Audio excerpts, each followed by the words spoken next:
Perkenalkan diri dulu ya. Kenalkan, nama saya Sirin. Mbak Rona bisa panggil saya ibu atau kakak, bebas. Kemudian sebenarnya Mbak Rona apakah sudah pernah konseling? Belum, ini pertama kali. Oke, jadi sebelum kita melanjutkan ke sesi konselingnya, di sini saya mau tanya dulu nih, Mbak Rona sebelum kemarin dari mana? Saya kebetulan hari ini habis kelas. Oh, habis kelas. Di gedung mana tuh Mbak? Di A20. Oh, A20. Mata kuliah apa? Mata kuliah belajar pembelajaran. Seru nggak tuh mata kuliah? Hari ini nggak seru dulu, soalnya saya jadwalnya presentasi. Oke. Ya. Bisa merasakan. Jadi kesini sendirian aja atau ngajak temen? Tadi kebetulan diantar sih Bu. Oh, oke. Mbak Rona ini ngekos di sini? Iya, di Sumbersari. Oke. Kalau betul Mbak Rona asli mana? Saya Kediri Bu. Orang Jawa, Peh Iya, ya? Peh. Wah, bener. Oke, siap. Jadi tadi Mbak Rona sempat bilang kalau belum pernah konseling ya? Iya. Baik, di sini saya akan menjelaskan beberapa hal terkait proses konseling kita hari ini. Saya Sirin di sini sebagai konselor, sebagai fasilitator Mbak Rona untuk menyelesaikan problem atau keresahan Mbak Rona yang sedang dialami. Kemudian di dalam konseling sendiri ada beberapa asas, yaitu kerahasiaan, kesukarelaan, dan keterbukaan. Nah, kerahasiaan sendiri maksudnya apa? Jadi di sini konseling itu sifatnya rahasia. Nah, cerita Mbak Rona hanya berhenti di saya dan di Mbak Rona saja. Keluar dari ruangan ini, cerita Mbak Rona sudah tidak kemana-mana, seperti itu. Kemudian yang kedua yaitu kesukarelaan. Jadi proses konseling ini itu tidak ada keterpaksaan dari pihak manapun. Sebelumnya Mbak Rona apakah terpaksa datang sini? Alhamdulillah enggak sih Bu. Oke, baik, alhamdulillah kalau begitu. Kemudian yang selanjutnya adalah keterbukaan. Jadi di sini harapannya konseli bisa terbuka terhadap konselor agar apa yang dirasakan oleh konseli, apa yang ingin diselesaikan oleh konseli bisa terselesaikan, seperti itu. Apakah bisa dipahami Mbak? Bisa Ibu. Oke, baik, terima kasih. Sebelumnya durasi konseling kita kurang lebih sekitar 30 menit. Apakah bisa disepakati Mbak Rona? Bisa. Oke, baik, alhamdulillah kalau begitu. Sebelumnya hari ini bagaimana perasaan Mbak Rona? Hari ini lumayan tenang dari hari sebelumnya, karena mungkin saya juga beraktivitas di luar ya Bu. Terus ketemu teman-teman, jadi kayak lumayan happy hari ini. Alhamdulillah kalau begitu. Selanjutnya apakah sudah siap untuk bercerita? Insya Allah sudah. Oke, baik, sebelumnya Mbak Rona bisa mempersiapkan diri dulu, menyamankan tempat duduknya dan menstabilkan emosinya Mbak Rona. Kalau memang sudah siap, bisa dimulai. Saya mulai ya Bu ya. Oke.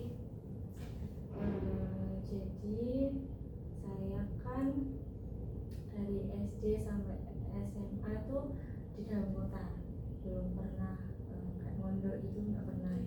Jadi saya tuh di dalam kota, baru kuliah ini saya berani mencoba keluar dari zona nyaman saya ke luar kota. Tapi itu waktu pemilihan tempat dan juga jurusan tuh lumayan ada perdebatan awal dengan kedua orang tua sama keluarga besar saya. Soalnya saya tuh cucu perempuan pertama di keluarga besar, jadi kayak lumayan strict juga dari keluarga besar. Terus saya anak cewek satu-satunya di keluarga saya. Saya kan 3 bersaudara Bu, kakak saya cowok, saya cewek, sama adik saya tuh cowok. Jadi kayak ibu paham lah kalau cewek satu-satunya di keluarga itu diprotek banget sama orang tua. Tapi keinginan saya tuh emang di sini Bu, saya emang ngejar UM banget, soalnya dapat motivasi dari guru BK itu masuk BK aja, BK tuh enak, jangan mikir tuh BK tuh hanya kayak polisi sekolah gitu. Makanya tuh saya kayak mau coba kalau enaknya tuh apa sih BK, jadi kayak saya mau ambil BK. Nah itu juga udah kayak rembukan gitu, rundingan sama orang tua sama kakak saya juga kalau misal mau ambil BK. Kalau perihal jurusan tuh mereka kayak iya aja gitu loh Bu, tapi kalau masalah tempatnya mereka kurang suka. Soalnya mama saya tuh sama ayah dulu beberapa tahun pernah tinggal di sini dan mereka kurang lebih paham lingkup Malang tuh kayak apa. Jadi kayak saya tuh pertama kali bilang ke aku mau ke Malang itu langsung kayak nada dari nada mereka, terus raut wajah mereka tuh kayak nggak suka gitu Bu. Plus ditambah itu sama opini dari kakak saya juga. Kakak saya tuh bukannya malah dukung saya, tapi malah dukung opini dari kedua orang tua saya.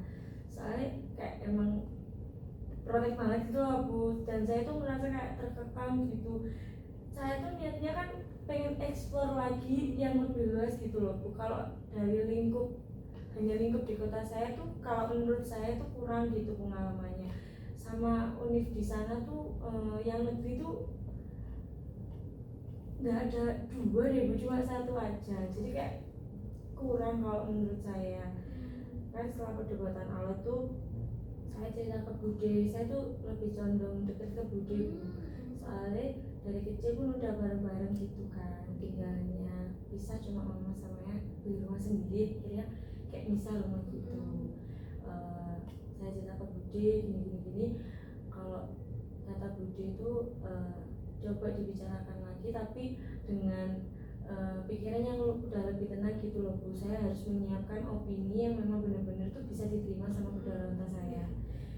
Tapi sebenarnya tuh dari pihak ayah tuh kayak percaya aja sama saya. Cuman dari pengalaman mama tuh kayak takut gitu loh Bu, saya tuh salah pergaulan, saya tuh terjerumus ke hal-hal yang nggak jelas gitu.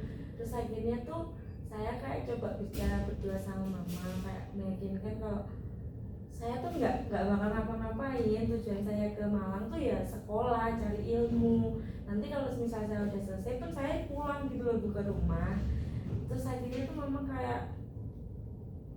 tuh bilang ke saya tuh kayak mama nggak mau kamu sama kayak kakak. Jadi kayak ada satu hal yang membuat kedua orang tua tuh yang awalnya udah protek ke saya jadi tambah lagi karena kelakuan dari kakak saya. Jadi kayak ada penyebabnya gitu. Perdebatannya tuh hampir 1 minggu. Jadi kayak saya tuh belum berani daftar jalur undangan. Kan saya lolos eligible, mau daftar jalur undangan tuh hampir 1 minggu. Itu full kayak debat sama orang tua. Jadi saya bahkan didiemin 3 hari itu saya nggak diajak ngobrol karena saya berani ngomong mau kuliah ke Malang. Dan itu kayak buat saya kayak salah saya tuh sepatah itu gitu loh, mikir saya tuh kayak saya milih Malang tuh kayak kesalahan banget menurut mereka, padahal menurut saya tuh enggak gitu loh. Jadi gitu yang buat saya kayak susah banget mau kebuka lagi ke orang tua saya ada opini tapi dari kedua orang tua kayak saya menentang. Jadi Mbak Rona ini ya ada masalah terkait keterbukaan ke orang tua jadi sulit karena ada kejadian yang men-trigger atau yang menyebabkan hal itu terjadi, yaitu ketika mau kuliah di Malang gitu. Ketika mau kuliah di Malang ternyata orang tua kurang setuju ya dengan keputusan Mbak Rona. Oke, baik, saya bisa memahami keresahan Mbak Rona, kekhawatiran Mbak Rona, kesedihan Mbak Rona yang sedang dirasakan, termasuk terkait kekhawatiran orang tua Mbak Rona, terutama mama ya. Kalau tadi bilangnya mama sangat-sangat khawatir karena Mbak Rona itu adalah anak perempuan satu-satunya, kakak dan adiknya adalah laki-laki, seperti itu. Baik Mbak Rona, jadi di sini yang ingin Mbak Rona selesaikan adalah terkait keresahan Mbak Rona yang sulit terbuka dengan orang tua ya. Baik, seperti itu. Selain masalah itu mungkin ada lagi yang menyebabkan Mbak Rona itu enggan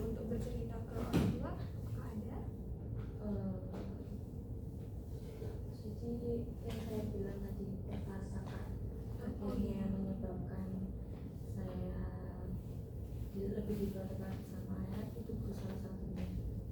Oke, jadi ada sesuatu yang terjadi dengan kakak ya, akhirnya itu berimbas ke Mbak Rona juga.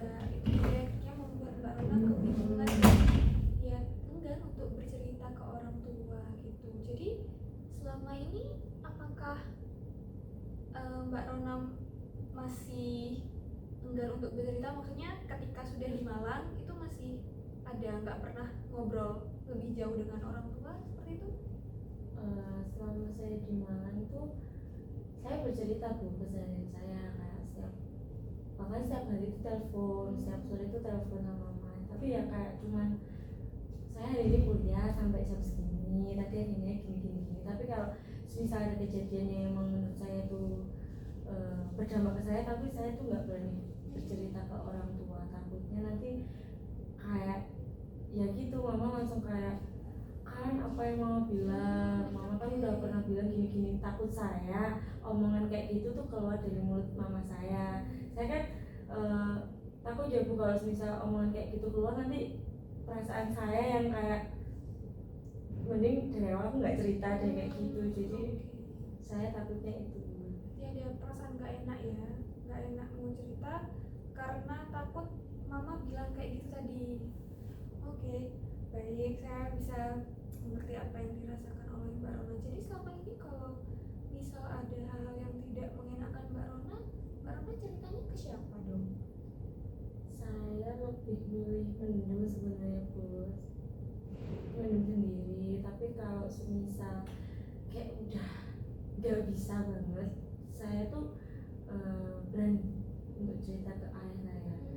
Soalnya dari saya sendiri tuh lebih condong, selain ke Budi, saya tuh lebih condong ke ayah. Mama sama ayah saya kan pernah bercerai bu. Itu waktu saya SD dan mereka rujuk waktu saya mau SMA, kalau nggak SMA 9 saya keempat. Itu yang membuat saya kayaknya lebih dominan condongnya ke ayah. Soalnya dari SD sampai mereka sebelum rujuk itu saya hidupnya berdua sama ayah. Kakak saya itu ikut nenek sama kakek. Kakak saya tuh egois banget, bisa dibilang itu egois banget. Soalnya dari permasalahan kedua orang tua saya tuh kakak saya nggak pernah ada di sisi saya gitu bu. Kayak dia memilih mengamankan dirinya sendiri, tapi dia nggak mikir kalau semisal dia tuh masih punya adik yang harus dituntun gitu loh bu jalannya. Kan saya tuh namanya anak kecil ya bu, bingung lah jelasnya. Kayak dulu waktu mama ayah cerai itu kan saya kan masih belum tahu apa-apa itu namanya, dan saya pun kayak mau disuruh milih ikut ayah sama mama, saya bingung. Pikiran saya dulu kenapa kok nggak jadi satu aja, kenapa harus milih salah satu, itu dulu. Dan kakak saya dengan santainya tuh malah milih ikut nenek kakek. Posisi dulu kakak saya tuh udah SMP, jadi kayak udah paham gitu loh bu, hidup tuh kayak apa itu udah paham alurnya. Kalau saya kan masih bingung banget ya bu, jadi ini kayak saya tuh merasa kayak terombang-ambing gitu, dan itu buat saya kayak punya, kalau dibilang dendam sih nggak dendam, cuman kayak masih ada yang mengganjal semisal saya berhadapan sama kakak. Oke, kalau boleh tahu sejauh ini sampai sekarang hubungan Mbak Rona dengan kakak seperti apa? Kalau akhir-akhir ini, maksudnya kayak setelah mama ayah rujuk, itu saya sama kakak udah kayak terbuka gitu bu. Tapi untuk keluh kesah saya selama dulu waktu kayak saya masih bingung-bingungnya itu saya nggak berani ngomong. Cuman kayak semasa-masa ayah sama mama udah mulai deket lagi, itu saya mulai terbuka sama kakak. Saya cerita apapun yang emang saya alami, saya rasakan tuh saya cerita ke kakak. Soalnya kakak pun gitu ke saya, jadi kayak saya cerita ke kakak, nanti kakak cerita apapun ke saya tentang yang mungkin emang kakak emang saya nggak tahu POV-nya dari kakak waktu mama sama ayah cerai itu kayak apa. Saya kan juga nggak bisa jadi kakak gitu ya bu ya, maksudnya nggak bisa menjadikan diri saya di posisi kakak saya. Saya kan hanya tahu dari POV saya sendiri yang beranggapan kakak saya tuh egois banget. soalnya selama itu kakak emang nggak pernah cerita apa-apa ke saya, dan baru mau terbuka itu terkait kisah percintaan. Jadi kayak mungkin kan saya cewek ya Bu, jadi kayak tanya-tanya tentang apapun perihal cewek itu ke saya. Itu sih yang mulai buka jalan kita lebih deket lagi. Saya apresiasi ya, ternyata hubungan Mbak Rona sama kakaknya sudah ya bisa dibilang membaik ya pelan-pelan. Tapi Mbak Rona sendiri kalau dengan kakak itu masih merasa ada yang menghalangi nggak? Kayak mungkin ada tembok yang menghalangi gitu seperti itu, atau udah merasa udah lost aja gitu? Kalau akhir ini ya Bu, saya tuh merasa chemistry saya sama kakak tuh lebih erat lagi. Alhamdulillahnya lebih erat lagi. Kakak tuh terbuka itu sama saya. Bahkan walaupun ini dibilang harusnya nggak perlu diceritakan ke saya Bu. Jadi kayak kakak saya kan sudah menikah. Kakak saya sudah menikah, tapi dia tuh bingung gitu Bu mau cerita ke orang tua. Takutnya nanti malah kayak menurut kakak ini perkara sepele, tapi nggak tahu kan respon dari orang tua itu kayak apa. Soalnya kalau dari anak muda itu dibilang sepele, tapi dari orang tua tuh itu tuh udah fatal banget, dia bisa dilanjutin. Nah, takutnya kakak itu respon kedua orang tua saya itu kayak gitu. Makanya kakak itu ceritanya berani cerita tuh ke saya, walaupun harusnya itu nggak diceritakan ke saya. Soalnya kan saya juga belum berumah tangga, jadi saya kurang paham mengenai rumah tangga itu kayak apa. Itu kayak saya kan belum pernah tahu ya Bu.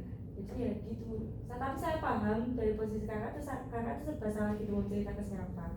Soalnya sama temen deketnya pun kakak tuh kayak membatasi diri gitu. Iya oke baiklah seperti itu. Oke, jadi sejauh ini udah hubungan Mbak Rona dengan kakak aman ya gitu.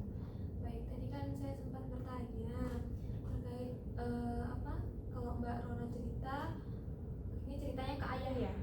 Ya, jadi hubungan Mbak Rona ternyata memang dari dulu, mohon maaf waktu itu kan sempat cerai, itu ternyata Mbak Rona tinggalnya sama ayah berdua seperti itu. Jadi sejauh ini berarti hubungan Mbak Rona dengan ayah ini ya baik-baik saja ya. Oke. Kemudian untuk hubungan Mbak Rona dengan mama sendiri seperti apa? Mungkin ada perubahan dari sebelum cerai, kemudian waktu rujuk lagi sekarang, mungkin ada perubahan atau gimana? Kalau dibilang ada perubahan, ada Bu. Saya cerita dulu ya. Ini perasaan saya waktu mama sama ayah cerai. Bahkan bukan sebelum. Kalau sebelum mama sama ayah cerai kan sikap mereka tuh ke anak-anaknya tuh tetap sama. Cuman pas kalau berduaan aja itu mulai kayak saling jauh gitu kan. Jadi kayak saya masih dapat peran ibu sebelum mama sama ayah cerai. Tapi selama mama sama ayah saya cerai kan jangka waktunya kan panjang ya Bu. Jadi dari saya SD kelas 3 sampai mau SMA bahkan itu kan kayak berapa tahun kan? Lama ya Bu ya hitungannya. Nah selama itu mama tuh benar-benar kayak nggak ada komunikasi sama sekali sama saya. Jadi kayak udah putus hubungan, nggak mau tahu lagi sama tentang saya ataupun tentang kakak. Ya saya hidup cuma berdua sama ayah, dan kakak ikut nenek sama kakek saya. Jadi kayak saya tuh merasa terbuang. Saya merasa terbuang, saya merasa kayak nggak punya ibu lagi pas sama masa cerai ya Bu. Terus saya rasanya kayak aku nggak punya mama, nggak apa-apa, mending ada ayah. Itu pikiran saya waktu itu. Soalnya kalau dibilang effortnya mama ke saya apa tuh selama itu nggak ada Bu.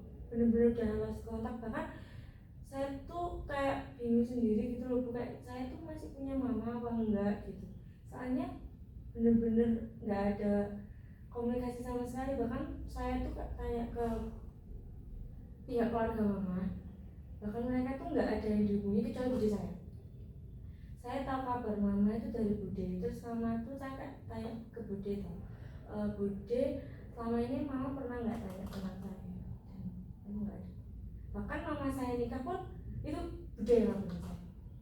Jadi selama mama ayah cerai itu, mama itu sempat nikah lagi.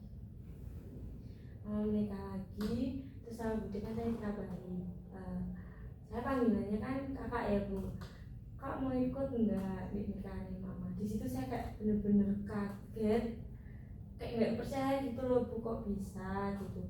Makanya dari situ kok saya menambah, dari kejadian itu kayak nambah di dalam hati saya tuh kayak mikirnya kok gitu banget ya sosok ibu yang saya tahu. Itu rasa saya dulu, sampai saya tuh kan saya beberapa kali pernah ketemu sama kakak sama masa-masa ayah sama mama cerai. Saya kan kakak juga sering main juga di rumah, cuman ya itu nggak terlalu deket dulunya. Saya tuh sampai sempat tanya kakak dapat kabar enggak kalau semisal, saya kan manggilnya mas ya Bu, mas dapat kabar enggak kalau semisal mama tuh nikah lagi. Dan katanya mas saya tuh enggak, saya nggak dapat kabar apa-apa dan saya tuh nggak mau tahu. Jadi kayak perasaan saya sama kakak saya dulu tuh kayak sama gitu loh Bu, tapi kita tuh kurang terbuka satu sama lain, soalnya emang kan juga pisah rumah Bu, saya juga masih belum bisa riwari sendiri harus bisa mau main ke rumah kakek nenek, jadi ya gitu. Terus akhirnya selama mama nikah lagi itu saya benar-benar nikahan mama tuh saya nggak datang, jadi yang datang cuma kakek saya sama bude saya. Jadi dari pihak mama pun sebenarnya menentang, belum merestui, tapi ya mama saya termasuk keras kepala, jadi ya walaupun nggak direstui ya diterabas aja kalau bahasa sekarang ya. Soalnya dari kakek pun kayak udah terserah kamu mau nikah lagi ya terserah. Dari kakek saya tuh gitu, jadi kayak mau langsung ya udah aku nikah gitu. Dari situ kayak ayah saya tuh sebenarnya saya tuh nggak cerita Bu, tapi kan kita dari jadi anak tuh kayak paham gitu loh Pak, lihat kesehariannya ayah bener sedih tahu berita mama kayak gitu. Soalnya dari cerai dari mama sampai sebelum lucu itu ayah bener-bener nggak deket sama suaminya. Ada pernah deket beberapa orang, cuman jadi kan ayah dekat, tapi itu harus lolos seleksi saya dulu sama kakak. Nah kebanyakan itu nggak lolos, soalnya itu kayak pernah loh Bu, saya tuh dideketin sama yang suka sama saya kan. Nah dideketin terus tuh, tapi sikapnya dia ke ke kakak saya itu beda banget. Terus kakak kan cerita ke saya, aku kemarin diginiin. Nah, padahal sama aku tuh baiknya masya Allah banget Bu, itu kayak baik banget. Aku diantar ke sini, aku dibeliin ini itu, bahkan makan pun ada dimasakin kan sama beliau. Tapi sama kakak saya pernah dicubit. Itu aku nggak tahu kan Bu, aku kayak emang pernah. Terus sama kakak saya dibuka tangannya, emang bener ada cubitannya. Dari situ terus saya kayak takut gitu. Terus akhirnya saya tuh bilang ke kakak, mungkin pikiran anak kecil ya Bu, saya bilang ke kakak, saya bilang gini, nanti ada sing deketi ayah lagi, terus langsung ditolak aja, gak usah mau dideketin lagi. Terus dari situ ayah saya tuh nggak pernah deket sama cewek lagi, soalnya tahu kalau emang anak-anaknya tuh nggak suka. Tapi perkara kakak saya ini saya nggak pernah cerita ke ayah, jadi yang selama ini tahu tuh cuman saya sama kakak. Dan selama ini pun kita tutup mulut gitu loh Bu, kita mulai bicara cerita itu setelah ayah mama rujuk, itu kan kita kayak kumpul lagi gitu. Nah itu saya berhenti di situ, dan kakak pun langsung kayak udah lama nggak apa-apa. Di situ yang saya kayak ngerasa kok aku nggak tahu apa-apa selama ini, ketutup gitu. Akhirnya saya sama kakak tuh nggak apa-apa, emang kita nggak mau cerita gitu. Terus ayah sedih mama sama suami barunya tuh nikah, tapi ayah tuh kayak mencoba tegar gitu aku. Tapi tuh saya shocknya juga tuh pernikahan mama sama suami barunya tuh benar, suaminya tuh meninggal karena jantung, serangan jantung mendadak. Itu di dalam hati saya dulu ya Bu, saya seneng banget beliau meninggal. Padahal kan nggak boleh gitu ya Bu, tapi namanya juga anak kecil, pikirannya belum tahu mau kemana, jadi kayak saya terlalu bahagia sama kabar itu. Nah dari situ mama saya hamil ternyata. Jadi semasa menikah sama suaminya itu mama saya hamil, dan suaminya meninggal tuh kandungannya 3 bulan. Di situ saya sama kakak tuh kayak punya rencana gitu sebenarnya, kalau mau jodohin lagi mama sama ayah, tapi di luar itu kan masih ada kandungan dek dalam perut mama. Jadi kak saya sama kakak tuh serba salah gitu loh, ini gimana ya enaknya, tapi nanti kalau susah anaknya ini lahir tapi nggak ada ayah kan kasian juga. Nah, sebelum rencana kita terrealisasikan, ternyata ayah sama mama tuh udah dekat. Jadi itu di luar prediksi kita berdua, tapi kita kayak alhamdulillah gitu loh, kita belum bergerak tapi mereka berdua udah kayak ada niatan sendiri buat rujuk. Soalnya dari ayah tuh ternyata tahu kalau mama itu mengandung terusan, tapi suaminya udah nggak ada gitu. Dari ayah tuh kayak mau menyelamat, awalnya tuh mau ngangkat anaknya aja, cuman nggak tahu kenapa mungkin ada benih-benih cinta lagi yang tumbuh atau gimana tuh saya nggak tahu. Bahkan saya sama kakak dikabari mama sama ayah mau rujuk itu hamin 3 hari apa gimana gitu, aku lupa. Jadi kayak shock banget, dibilang shock banget sama kakak sampai kayak ini beneran, kayak nggak percaya gitu bu. Selama mereka mempersiapkan itu semua, saya sama kakak tuh berpikiran tuh kayak mereka komunikasi tentang kita, bukan tentang perihal mereka mau rujuk lagi itu enggak. Akhirnya rujuk kan bu sama ayah. Terus dalam hati saya tuh seneng banget lah ya bu, anak mana yang nggak seneng orang tuanya tuh jadi satu lagi, keluarganya udah lagi, nggak mungkin nggak ada anak yang nggak seneng. Tapi dalam hati saya yang paling dalam itu kayak masih ada ngeganjel banget perihal tentang di mana sosok ibu selama bertahun-tahun mama sama ayah. Itu yang membuat saya kurang bisa terbuka sama mama, soalnya masih belum bisa memaafkan seutuhnya. Tapi akhir-akhir ini sih bu, kayak beberapa tahun terakhir itu 2 tahun 3 tahun terakhir tuh saya mencoba buat menerima kembali. Soalnya saya lihat tuh effortnya mama buat kembali deket sama anak-anaknya, terutama saya sama kakak itu besar. Jadi dari situ saya kayak mencoba mau berdamai sama diri saya. Bahkan saya tuh sempat loh bu naruh dendam pribadi ke anak yang digangguin mama. Kayak mikir saya tuh gara-gara kamu sama ayahmu orang tua saya tuh cerai. Soalnya sebab orang tua saya cerai tuh memang ada campur tangan dari si cowok ini. Jadi ya itu, tapi balik lagi sama ayah tuh kayak dibilangin anak kecil nggak tahu apa-apa, bahkan belum lahir kok bisa kamu naruh rasa nggak suka kamu ke anak yang nggak tahu apa-apa. Anak itu ibaratkan kanvas yang masih kosong, belum tahu apa-apa. Kesalahan yang dibuat orang tua ya biar kesalahan orang tua. Anak itu nggak usah dicampurkan. Kalau misalnya kamu nggak suka sama dia, jadi kamu jahat di sini. Kamu tuh jadi kakak tiri yang enggak.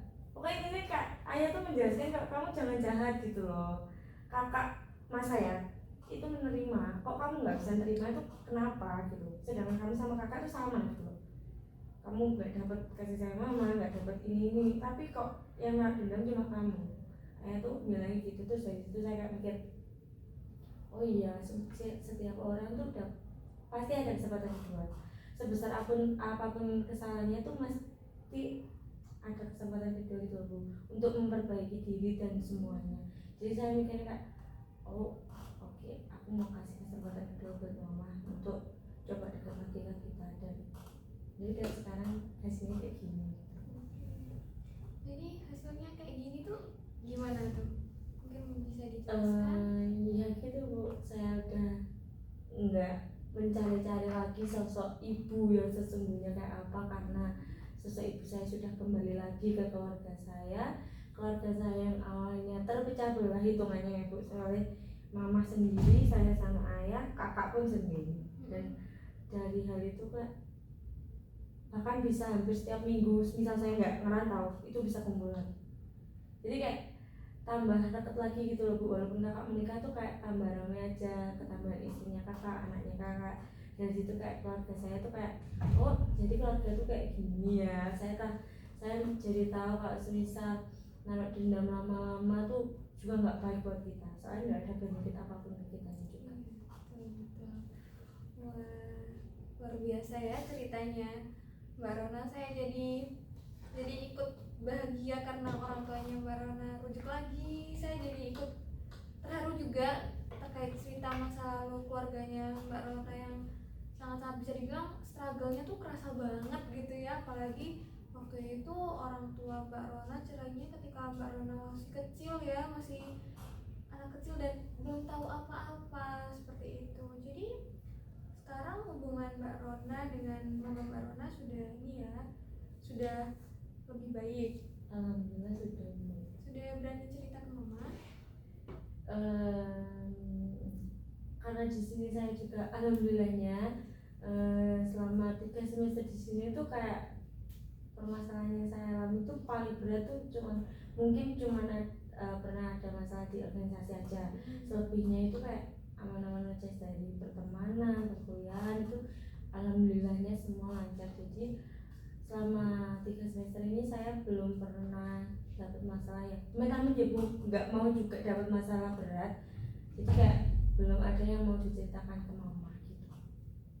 Oke, jadi berarti masih, tapi ini ya komunikasinya yang penting udah ini ya, udah lebih baik ya daripada sebelumnya. Jadi Mbak Rona sudah merasa nyaman dengan mama.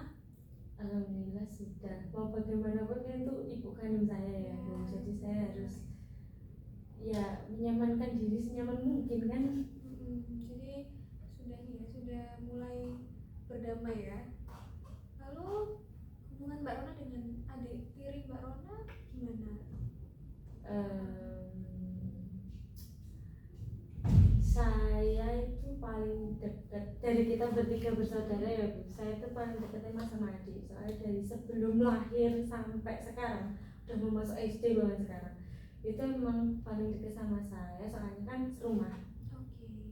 Serumah kan, kakak pisah rumah karena kakak sudah menikah. Jadinya adik saya itu kemana-mana sama saya waktu saya belum di Malang ini. Terus kayak keseharian adik saya berangkat sekolah itu kadang saya yang nganter, soalnya mama samanya tuh kadang nggak bisa atau kadang masih masak atau apa itu, jadi saya yang nganter. Bahkan waktu saya pindah ke Malang aja ya, Bu ya, itu dia tuh nganter bahkan nginep sehari di sini.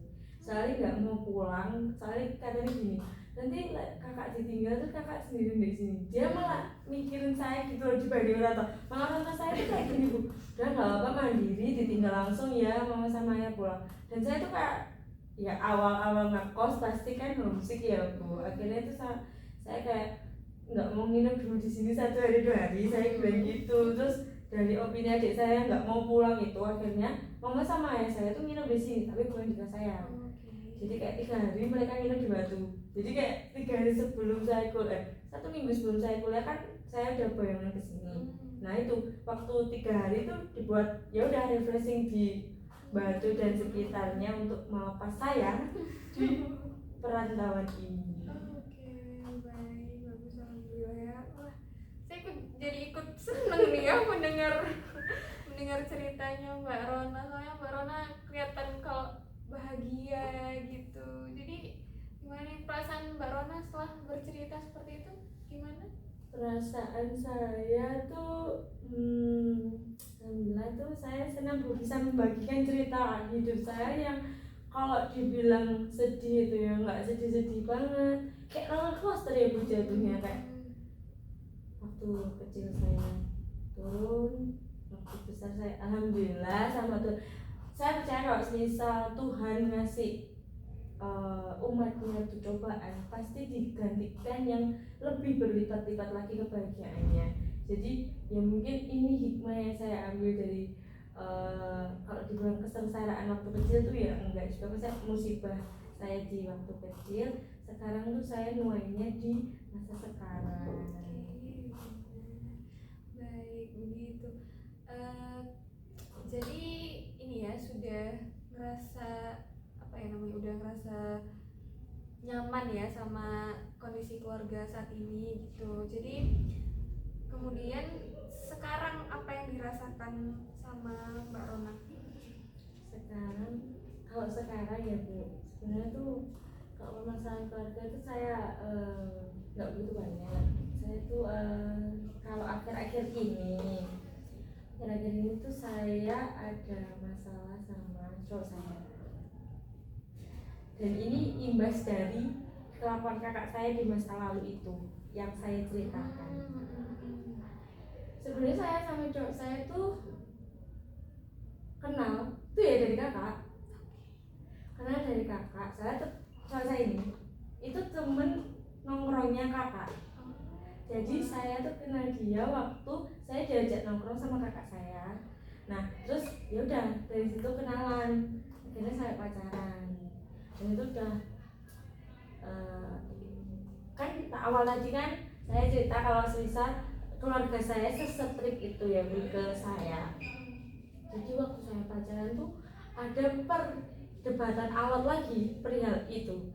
Awalnya saya tidak disetujui pacaran. Soalnya dari saya sendiri kan cewek satu-satunya itu ya Bu ya. Untungnya kali ini kakak tuh berpihak ke saya. Soalnya kakak tuh kayak udah tahu baik jeleknya dia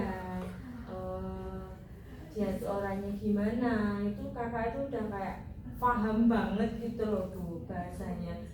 Jadi kayak waktu saya pamitan saya tuh saya sendiri sama kakak saya, dia nggak ada. Soalnya saya kayak mencoba memberanikan diri dulu buat pamitan dulu gitu Bu.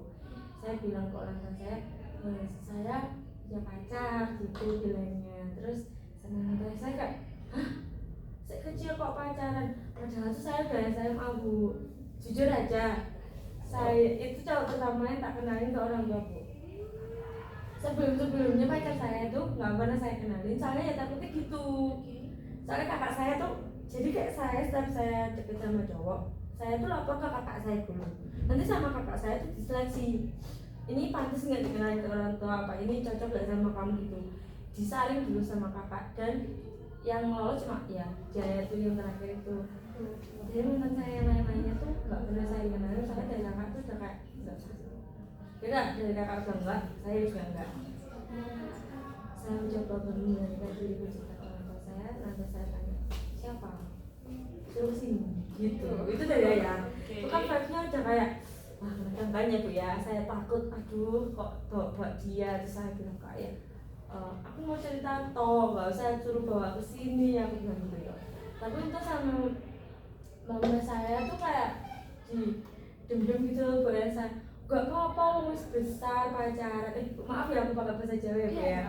Gak apa-apa wis besar pacaran. Masuk tetep wis besar masuk sendiri terus. Soalnya kalau prinsip mama saya gak apa-apa pacaran, tapi harus dibawa ke rumah, dikenalin ke orang tua. Jadi kayak orang tua harus tahu gitu loh Bu. Dan pacarannya pun kayak daripada keluar, beli di rumah.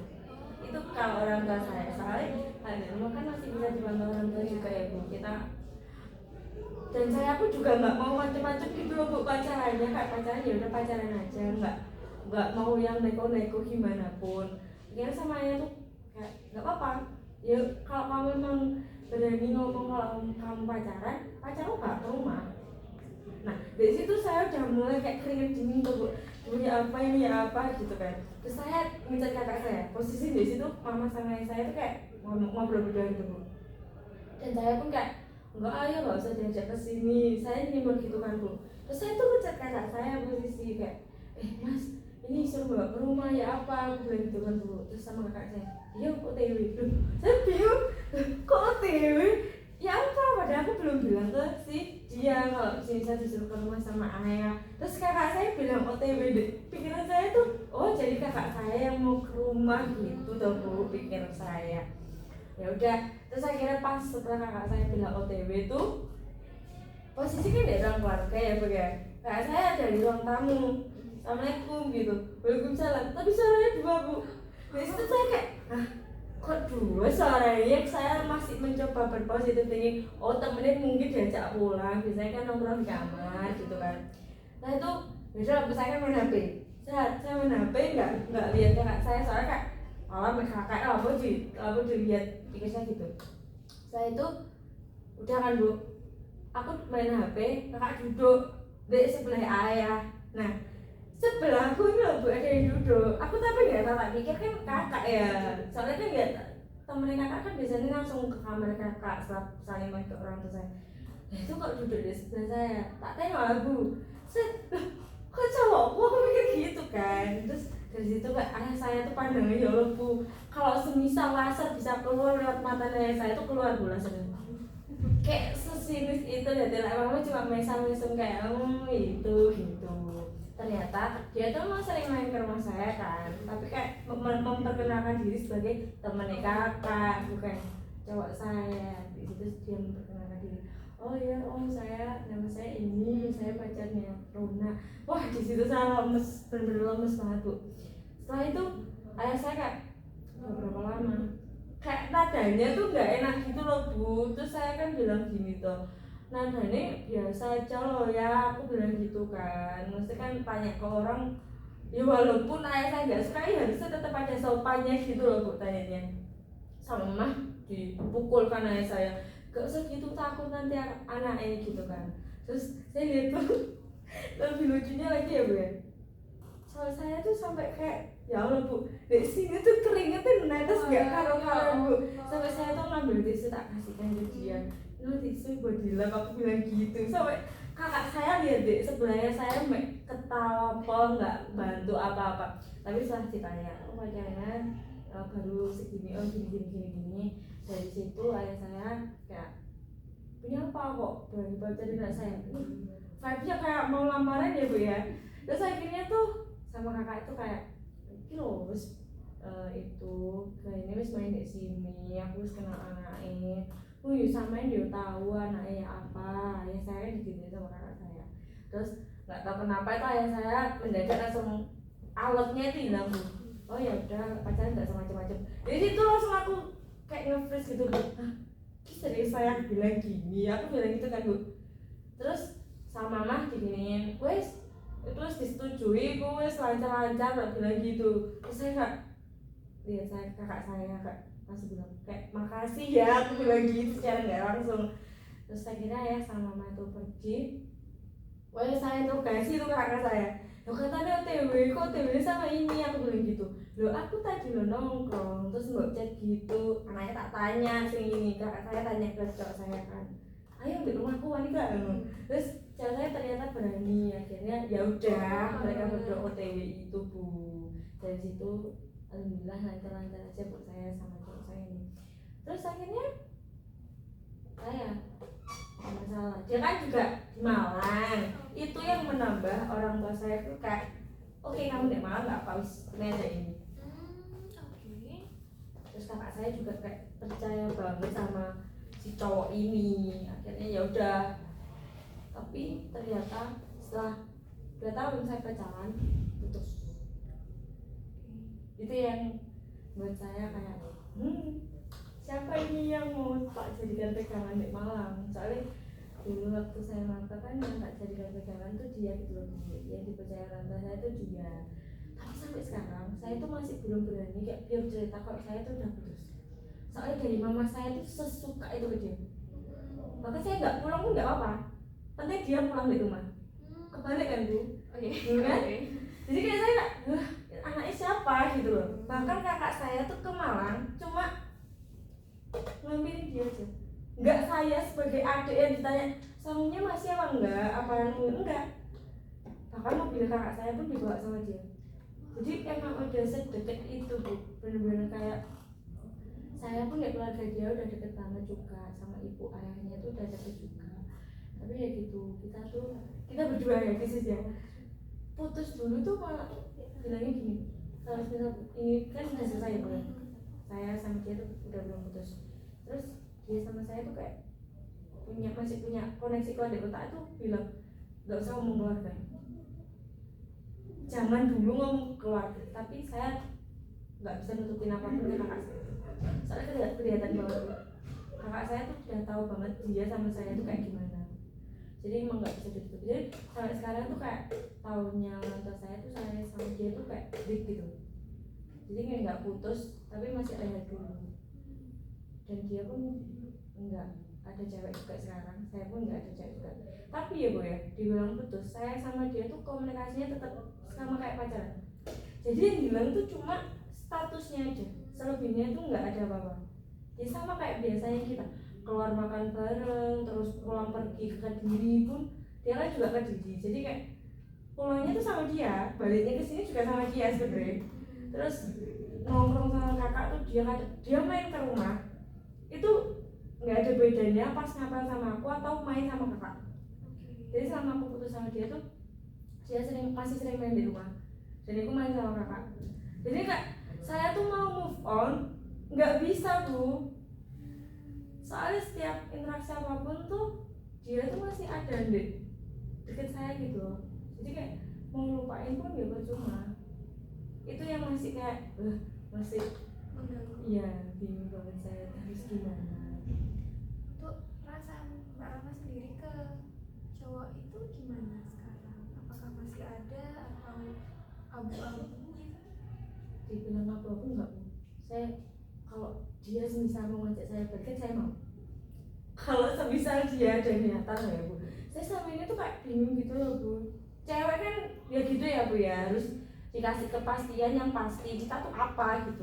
Tapi dari dia sendiri tuh kayak ngegantung gitu. Soalnya kan dia sekarang udah semester 5 ya Bu. Jadi kayak ya saya paham pusing, mau skripsi juga, pengajuan sempro juga kan. Jadi kayak saya paham kalau dia tuh mau fokus kuliahnya.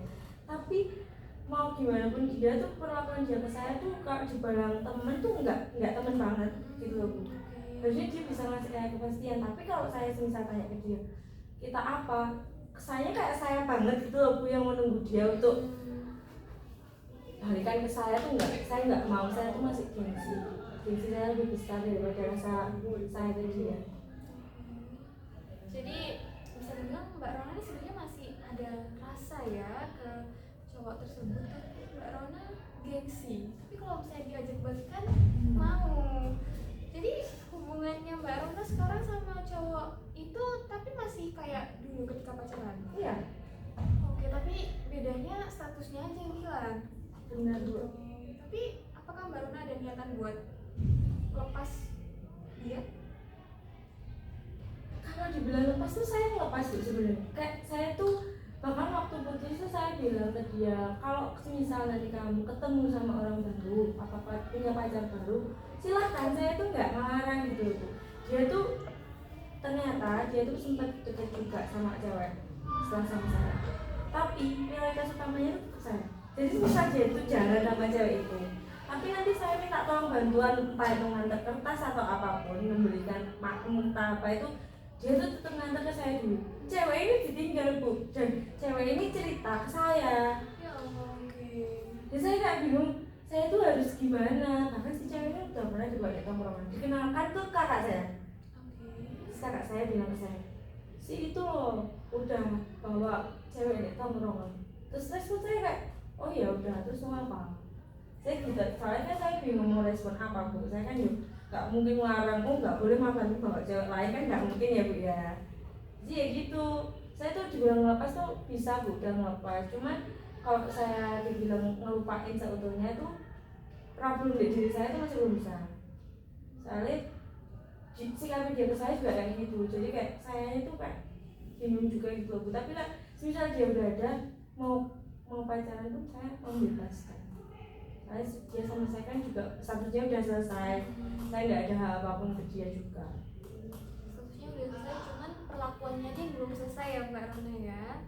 Oke, baik. Jadi sekarang apa yang diharapkan Mbak Rona dari hubungan Mbak Rona dengan cowok itu? Tapi kalau sekarang kayaknya, tadi kan saya cerita kalau misalnya dia ngajak balikan saya mau, itu berlaku bulan sebelumnya Bu. Kalau sekarang saya lebih milih sendiri dulu deh Bu. Saya mau menata lagi diri saya untuk lebih baik ke depannya. Karena ada pepatah bilang kan jodoh cerminan diri. Jadi kalau misal sayanya masih seperti ini, saya tuh emosian banget Bu, orangnya nggak bisa santai. Bahkan saya ngomong ya Bu, ini kalau orang belum kenal saya, ngiranya tuh saya teriak-teriak. Ngiranya tuh kayak saya nada tinggi. Tapi emang saya kayak gini. Dan itu turunan dari keluarga saya juga. Jadi kayak takutnya nanti kan semisal saya punya cowok, kalau cowoknya terus dapet cewek yang modelan kayak saya kayak gini, dibilang kurang juga nggak tahu ya bu ya saya, terus cowoknya kalem tapi kok dapet cewek modelan kayak gitu, nah saya tuh ya gini gitu loh bu, pikirnya kayak mau kayak saya sekalem apapun kayak ya nggak bisa, emang nada suara saya kayak gini, takutnya nanti cowok yang sama saya tuh dapat omongan kayak gitu. Jadi kayak saya mencoba untuk memperbaiki diri saya dulu, saya mencoba lebih kalem lagi menjadi seorang wanita seutuhnya. Niatan saya seperti itu bu, jadi ya membenahi diri dulu sama menata lagi perasaan saya. Kalau semisal dia udah ada cewek nanti saya kayak harus legowo lagi. Tapi jadi Mbak Rona masih mau fokus sendiri dulu ya gitu. Jadi tadi kan Mbak Rona bilang kalau misalnya diajak balikan mau itu hanya berlaku di bulan-bulan sebelumnya ya. Kalau sekarang udah kayaknya mending enggak ya gitu. Dan semoga Mbak Rona bisa teguh sama prinsipnya barusan ya. Amin. Semoga ya Mbak ya, semangat. Kemudian sekarang gimana perasaannya setelah menceritakan soal cowok itu? Saya lega sekali bu, soalnya saya tuh cerita kakak tuh serba salah. Kadang tuh dia berpihak ke cowok, kadang berpihak ke saya. Jadi kayak nggak bisa ini dijadikan orang netral tuh nggak bisa. Jadi saya emang butuh pendengar yang benar-benar kayak netral, nggak tahu saya siapa, nggak tahu cowok itu siapa. Jadi kayak POV-nya tuh POV orang yang nggak tahu apa gitu. Iya benar. Jadi biar bisa objektif ya nanti, benar sekali. Baik. Jadi kalau misal dari proses konseling ini gitu, Mbak Rona sebenarnya apa sih yang dicari gitu? Kan Mbak Rona sudah menceritakan banyak hal ya barusan, mulai dari keluarga sampai cerita soal cowok gitu, mantan ya gitu. Mbak Rona sebenarnya apa sih yang dicari dari konseling ini? Saya juga butuh teman bercerita sih bu, sama butuh kayak pendengar yang benar-benar nggak tahu saya siapa. Soalnya kadang ya bu, kalau cerita ke temen juga tuh kan dia kan udah tahu saya, jadi otomatis kadang itu membela saya, padahal itu saya salah di situ. Nah saya tuh butuh orang yang kalau emang saya salah tegur aja. Saya butuhnya tuh kayak gitu. Sama kalau cerita ke temen tuh kadang kayak nggak bisa sebebas itu perihal itu. Jadi kayak saya butuh ya temen cerita aja bu. Oke, tujuannya bagus sih. Saya mengapresiasi sekali atas keinginan Mbak Rona, tujuan Mbak Rona kesini dan keberanian Mbak Rona untuk datang ke ruangan ini konseling, karena nggak banyak orang punya keberanian seperti Mbak Rona mau cerita apa yang ingin diceritakan gitu, karena mostly orang-orang biasanya sukanya mendam cerita kan gitu, dan itu bisa berbahaya juga buat diri kita ketika kita terus-terusan memendam cerita gitu. Mungkin ada lagi yang ingin disampaikan? Saya rasa cukup sih bu, saya sudah mengeluarkan semua cerita saya ke ibu hari ini. Oke, baik, terima kasih ya Mbak Rona sudah berani bercerita ke saya. Saya juga merasa terhormat gitu ya bisa mendengar cerita kisahnya Mbak Rona mulai dari masa lalu sampai masa sekarang. Saya cuman mau berpesan ke Mbak Rona, apapun nanti yang terjadi di depan, tolong dikuatkan lagi langkahnya, diperluas lagi sabarnya, karena kita nggak pernah tahu Mbak nanti di depan tuh ujian seperti apa lagi sih yang bakal datang menimpa kita gitu. Jadi intinya kalau misal Mbak Rona masih butuh teman untuk mendengarkan, kemudian mungkin lagi suntuk bingung mau cerita ke siapa gitu, bisa datang ke sini lagi. Di sini saya dan teman-teman konselor lainnya terbuka sekali kepada Mbak Rona dan teman-teman yang lain juga yang mau bercerita seperti itu. Setelah ini apakah ada kegiatan lagi atau seperti apa? Setelah ini saya mungkin mau ketemu ayah ya bu, kebetulan ayah lagi di Malang, sekarang mungkin masih di Bromo ya, tapi nggak tahu tadi kabarnya mau ke Malang kota, jadi mungkin setelah ini mau ketemu ayah. Soalnya kakak ini masih perjalanan dari Kediri mau ke sini. Ini ini mau quality time ya bareng Iya. keluarga ya. Minus mama sih, mama saya nggak mau ikut jauh katanya. Masya Allah. Selamat bersenang-senang bersama keluarga. Selamat menghabiskan waktu bersama ayah dan kakak. Bahagia selalu ya Mbak Rona. Terima kasih Ibu, terima kasih atas segala hal yang telah Ibu berikan ke saya hari ini. Kita itu mau mendengarkan cerita saya yang menurut saya sangat random sekali ya ini, Gak apa-apa. dan juga sudah memberikan saya motivasi untuk selalu kuat ke depannya, karena benar kata Ibu, kita nggak tahu ke depannya nanti ada ujian apa lagi untuk saya. Jadi ya terima kasih, saya izin pamit sekarang. Kayaknya udah dijemput. Oke, siap. Terima kasih Bu. Iya. Hati-hati ya di Iya. jalan.